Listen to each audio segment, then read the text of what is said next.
L'usage de la balle, c'est un super moyen pour dépenser son chien. C'est une activité qui leur fait très plaisir. Surtout certains, ce qu'on appelle les hyper-types comportementaux, qui sont un peu comme lui.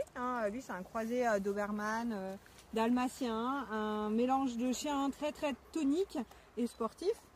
Mais vous avez aussi beaucoup de bergers, les bergers australiens, les border collies, les malinois, les bergers allemands, ces chiens qui deviennent très vite addicts de la balle, mais aussi certains terriers, certains chiens de garde et de défense, je pense aux Doberman, aux Schnauzer, qui sont des chiens qui vont être toniques et qui aiment poursuivre.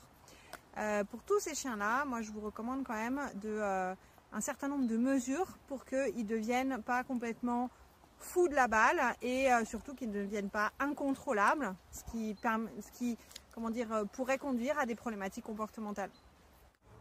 Il s'agit de deux chiens très différents, donc Moustique, comme je vous l'ai dit, croisé braque et croisé Doberman.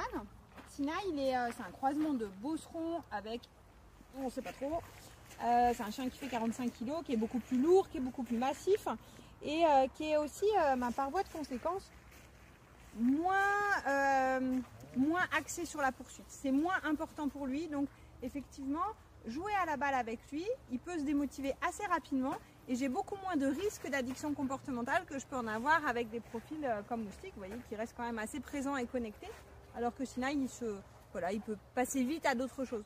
Donc les enjeux de la balle, ils ne sont pas du tout les mêmes suivant les types d'individus auxquels on a affaire.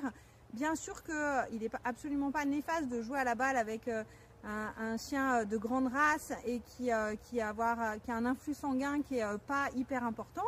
Je pense à lui, mais ça peut être aussi un Terre-Neuve, ça peut être un Saint-Bernard. Et puis il y a d'autres types de races avec lesquels effectivement il faut être plus attentif pour garder du contrôle, encore une fois, sur ce comportement-là, de manière à ce qu'ils ne viennent pas complètement, comme on peut dire parfois, toquer de la balle.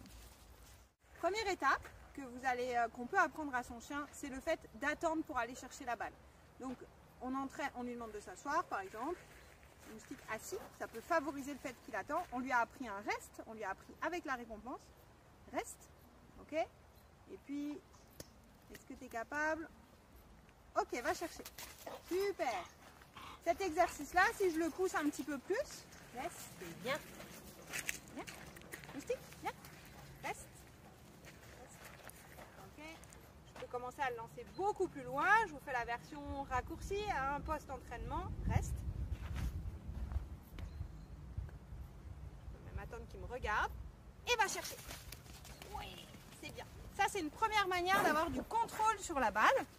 Mais moi, je vais vous pousser encore l'entraînement et vous proposer d'autres tips qui vous permettront d'utiliser vraiment la balle comme un renforcement après un bon comportement, ce qu'on vient de commencer à faire là sur quelque chose de simple.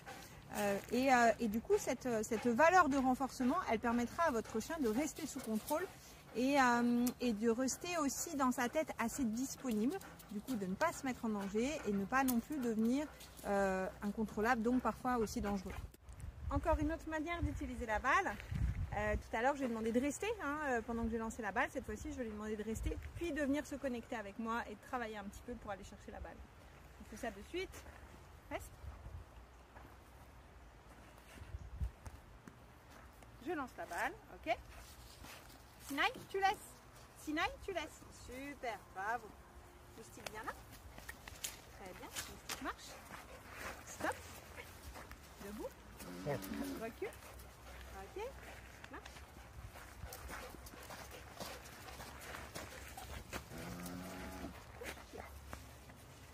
Attends. Allez, va chercher. Va chercher. Sinaï. Oui, bravo. Bravo les chiens. Bravo Moustique et bravo Sinaï. Eh bien, sur cette prochaine séquence, je vais lui demander de rester et vous allez voir que je vais valoriser le aller chercher la balle en lui demandant de se servir beaucoup plus de son olfaction, de son flair et du coup de travailler aussi avec une partie de son cerveau liée à la performance. Reste.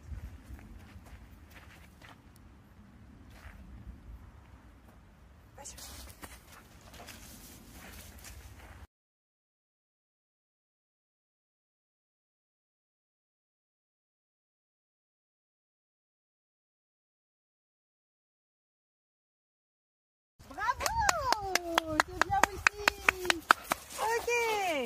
ça c'est un bon moyen d'utiliser la balle pour avoir une fatigue mentale qui soit de qualité pour le chien.